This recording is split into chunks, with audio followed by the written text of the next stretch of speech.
Hey guys, it's Tony from Mag Monkeys here. Today I'm doing another cleaning, maintenance, and mini review video. Today we have the KJW G23 or G19. It's all 6mm here, but it is a Glock per se. This was given to me by our my co-leader I should say, Rocky, for a present. So this will be one gun that I never get rid of, for sure. Very nice build. All the parts from KJ Works are WeTech compatible. It does say KJ Works on the side here, but it will take WeTech magazines as well as KJ Work magazines, as well as Tokyo Marui magazines. They're all kind of compatible, which is nice. This particular model is a Gen 3. You can tell that by the smaller mag release button here. I personally am more of a Gen 4 kind of guy, just because it's got the larger mag release button. But the nice thing about the Gen 3s is the mag release button is small enough that it's not going to wiggle on the inside there and get caught up like sometimes the Gen 4s do. So that's kind of annoying. So without any further ado, we're going to go ahead and get into the takedown. To take this gun down, you first need to rack it, and then you're going to pull back slightly, just like you would a real Glock. Pull down on these two little tabs here on the side. I'm sorry, I didn't explain what I was doing there. You're going to pull down on both, and then give it a little tap, and she comes off. Alright, it's pretty well lubricated already. Unfortunately, it's got to come off because it's dirty, and I used it this last weekend. So, yeah. Got your lower frame. Then from here, you've got your recoil spring. That'll pop out. It does take a little bit of force to get this out, unfortunately. And there is like a little piece here on the front that's going to come with it, so don't be alarmed when that does decide to finally come on. Let's go. Alright, fine. You know what? I'm just going to do it like this.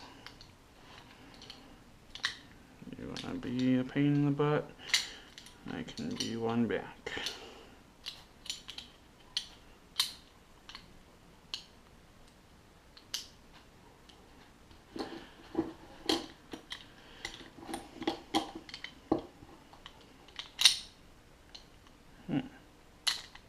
Okay, so there's your recoil spring and rod, and you've got your inner or outer barrel assembly.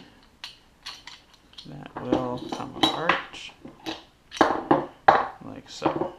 So you've got your slide nozzle with the recoil springs for that, blowback unit back there, and then just your slide. One thing I will note is the slides do not have any trades whatsoever, which is kind of a good thing though, because it might make it easier for you to get your hands on one, with the trademark ordeal being the big issue with Glocks right now. Inner barrel, nothing too fancy. Outer barrel, same deal, no trades or anything like that. Frame does not have any real trades. It has a KJ trade right here, and KJ Works made in Taiwan label right here. Other than that, not a whole lot. There is a functioning safety on these Glocks, as well as the WeTechs. A lot of people don't know this, so I'm going to go ahead and point that out. The serial number base plate acts as your safety. So right now, safety's on. I can't do anything. Hammer's not working. But slide it forward, safety's off. Hammer works. So there is that. So you can see already from just my fingers there's some dirt and grime on here, so we're going to go ahead and get that off. Just wipe it down with some paper towels. Highly recommend doing this with all of your guns anytime that you shoot them. It's super important to keep your stuff clean, guys, especially gas blowbacks, pistols, rifles, etc. It's super important to keep these things clean. They are sensitive creatures that need lots of love and attention and whatnot, so highly recommend doing this. This is just a basic wipe down. It's not even as far into this as I would like to go. I would like to get all these sears out and to get into these springs and all that. That is something that one of our teammates, Matt, will be showing us how to do at a later date this year. Hopefully, once things start cooling down, we're going to be doing a lot more on the teching side of things. So keep an eye out on the YouTube channel for all of that. For those of you on our team, we'll be holding classes, I believe, throughout the winter. So those of you that want to learn more about different types of guns, we will be holding some classes to kind of, just show you guys what we know. I, by one, don't know everything, hardly anything in my opinion, compared to some of the people on our team. And that's okay, we're all at different levels as far as this stuff goes, and it's always good to learn more about your gun, to build an appreciation for it, and to just kind of get a good feel for how things work. It's good to know how to do this type of stuff, to troubleshoot anything. So yeah, so we're basically cleaned up as good as we're gonna get on this thing. It's not too dirty. I didn't use it a whole lot this weekend. Just it was actually my backup to my secondary for a couple of games that we played. Yes, I'm one to carry more than one pistol, so don't judge, So new bottle here of silicone. Give me a second.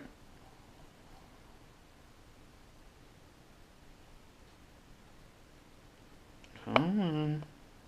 Alright, I'm just going to get a pair of scissors.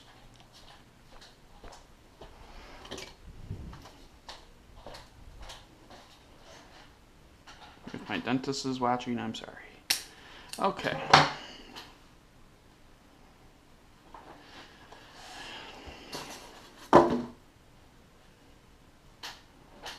So, lubrication. Anytime you have metal on metal contact, you want to apply some lube. Little goes a long way, so actually that was a little on the heavier side. So I'm going to lighten this up. You want to keep lube away from this piece right here. Reason being is that is what makes contact with the BB directly. And you also want to keep lube out of here. That is going to be where your hop-up bucking sits, and that is made out of rubber. And if you know anything about oil and rubber, they don't go very well together. Mixing the two will cause that rubber to swell, which will cause jamming and feeding issues, and it just will not be a wonderful thing for you. Cause a lot of frustration. There's unfortunately not a whole lot you can do about it without disassembling the entire thing, getting into the blowback, or not the blowback, taking the hop up apart, pulling the chamber out, wiping down the bucking, and putting everything back together. It's a pain in the butt that you don't want to do, so just avoid that. For those of you that are looking to adjust your hop up, got a little wheel here, which actually mine seems to be doing okay right now, but it is turned all the way, so that's usually not a good thing.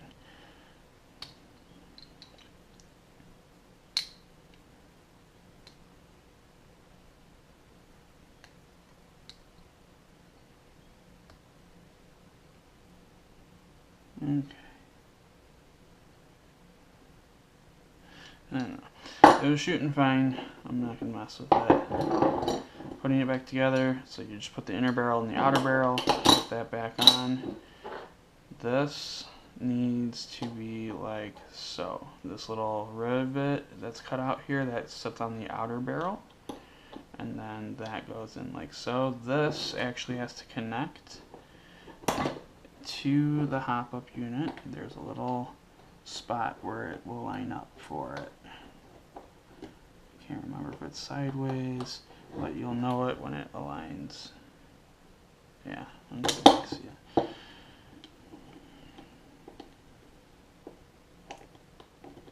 Right there. It sticks in. That is one thing I do like about the KJW. It's very secure in its build.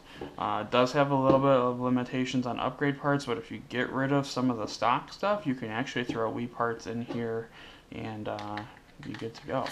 So yeah, reset, good to go. It's a good gun. Highly recommend getting one if you're into the compact Glock series. It's a good gun. It shoots great. It's compatible with a lot of different magazines. You can get the larger ones, they just stick out a little bit. I've even gone as far as get the 50 round ones in here. They shoot great, they're a blast to shoot. Everyone's looking for Glocks these days, so they are harder to find. But if you can get your hands on one, it's a good gun. Is it the best in the market? No. Is it decent for the money though? Absolutely. Alright guys, I hope you enjoyed the video, and without further ado, we'll see you on the next one. Peace.